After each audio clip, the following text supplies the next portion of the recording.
Execute. Order 66.7.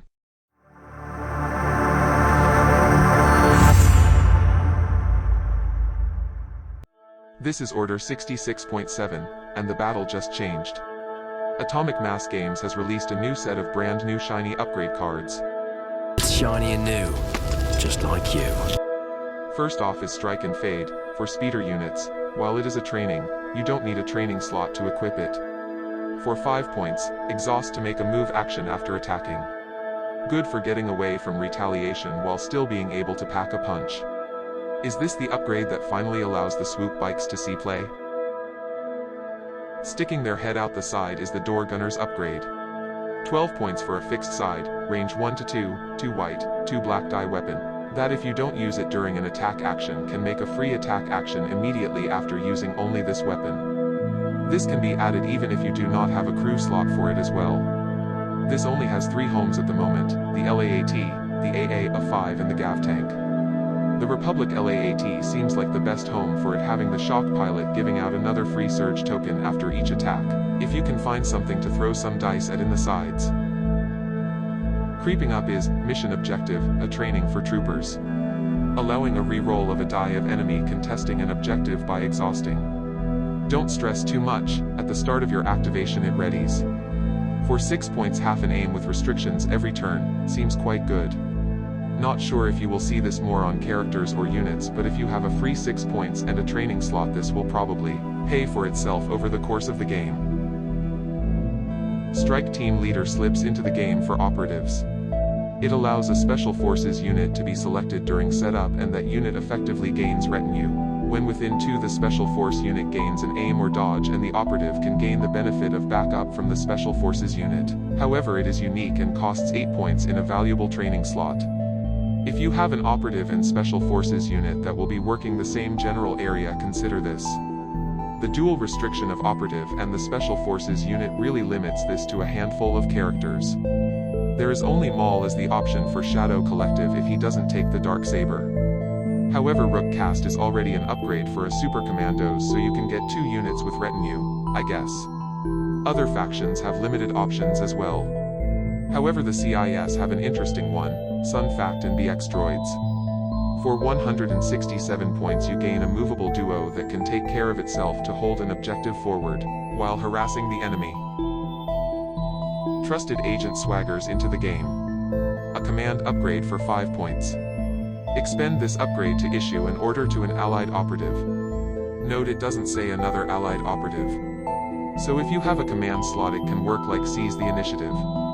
If you are a dual command slot commander, Underworld Connections pairs nicely when running bounty hunters, just in case you desperately need an order on one for a turn. Extra supplies have been shipped into the hot zone for 5 points. At the end of your activation you may expend to ready a non-force upgrade. To be fair, I can no longer calculate where this will be overly useful. 2 years ago I would have dreamt of an upgrade like this. Best I can think of is Imperial Special Forces, Death Troopers, and ISF. Former for their config, all for offensive push. Spotter uplink has been seen in the wild. Comms upgrade for 3 points that gives other units Sharpshooter 1 if you are not in melee and at range 1 of the target. Interesting. However, it can be shut off by basing the unit with it. Wish it said engaged so all the bikes would be able to use it all of the time. Dug-in has entrenched itself for 6 points. A training upgrade, but if you don't have a slot you can still take it, for those with prepared positions or emplacement. While you do not have a face-down order and are within allied territory, you roll red dice for cover instead of white. Pretty neat, seems really good on the FD that can never leave where it starts. Short Trooper Mortar also might want to have a look as well. Now to the only faction upgrade, Imperial March. For those super overpowered Imperial Corp units. While it is a training, you can take it if the unit does not have a training slot. During the unit's second move action of an activation, increase their speed by 1, and you may expend to give the unit charge, all for 6 points. Wow. Seems really good on snowtroopers who already don't mind moving twice in a turn, as they still get to shoot. But Riot Squads is where this really sings. Well plays an ISB Death March. Speed 2 followed by Speed 3 move with charge, already built in. They should have just put this one in the box with them. Expect to see a lot of these in the near term. Adding to the terror is the upgrade terror. Dark side only force upgrade for 6 points. While your Dark Lord or Sith Assassin is not engaged within 2 in line of sight of an enemy that makes a ranged attack on another unit, the attacking unit gains a suppression. Note if they shoot you, the attacking unit does not gain a suppression. Considering backup does not work at range 2, there is a good chance that they will just unleash on the red lightsaber wielding maniac, that they can see right in front of them anyway, so not sure how useful this will be. At peace with its role is Tranquility Force upgrade for the light side users among us. When another allied unit rallies within 2, you can exhaust to roll white dice equal to the Jedi's courage and then remove a suppression for any blocks and surges. Do you want better dice? You can expend to roll red instead.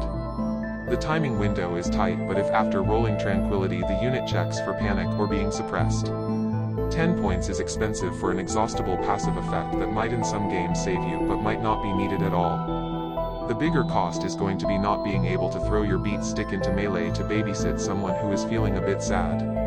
Someone will prove me wrong, probably on Yoda, Obi-Wan, or Jedi Luke. Seeing into the future is the last upgrade. Clairvoyance, a force upgrade for 10 points. It allows you to expend to re-roll all dice in an attack or defense roll, but after converting the surges no other modifications can be done after this re-roll.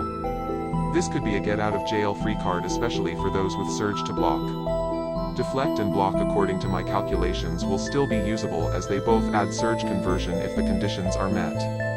On attack however, the critical X keyword and surge tokens cannot be used when using this upgrade as they do not add to the surge conversion chart.